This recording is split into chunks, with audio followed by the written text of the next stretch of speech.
Can I come in and ask something there? Rabbi Warren Elf. Thanks.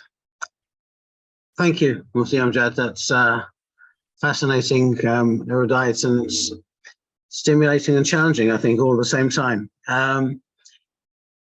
What you were saying there about sort of, what's, I suppose it's what God wants and expects, and what's going to be merit-worthy for us.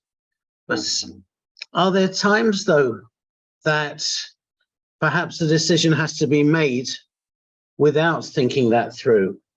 I'm thinking of, you were talking about Russia and Ukraine, so sometimes, self-defense.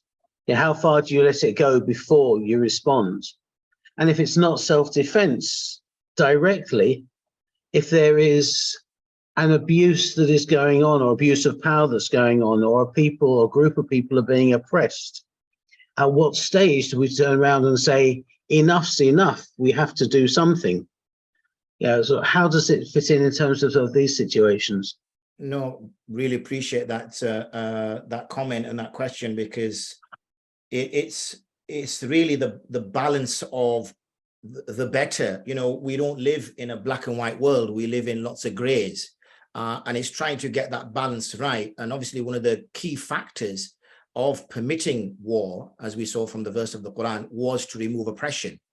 So, but also it's got to be done in such a way that you have capacity. So it doesn't warrant a group of people that are ill-equipped, poorly trained, to go up against an enemy that is going to annihilate them, because that's just suicide, and that's not something which God would instruct a group of people to do. So this is where the ijtihad comes in. This is where you have this council of scholars. This is where you have these, literally have these conversations that we're having right now, these type of deliberations, and really once these deliberations and these discussions are had, then I guess it's this collective, and this is where ijma comes in, which is a concept that exists within kind of the legal theory that we spoke about with the professor, that, we have Quran, we have hadith, and then there's ijma.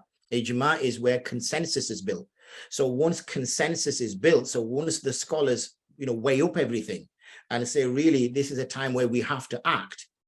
This is a time where we cannot sit still, and it's everything is weighed up. Then that fatwa, that decision that's made by that council, is then issued. Then it depends what kind of clout and following that council has.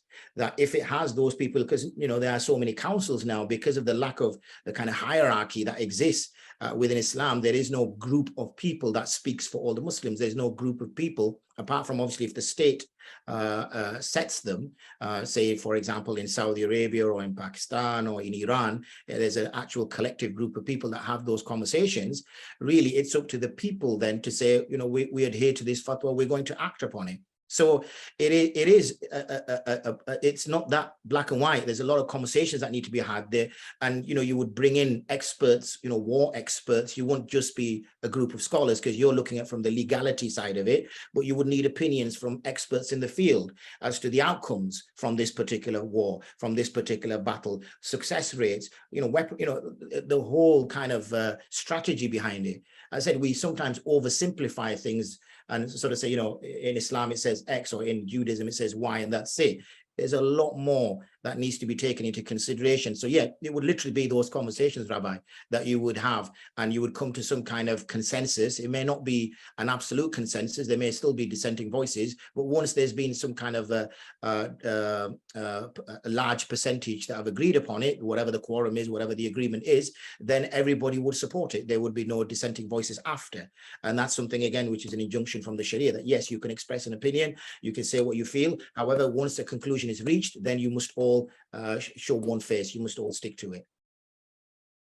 Thank you. I think there's always a tendency to oversimplify things. It's good to hear the thorough methodology of that. So thank you.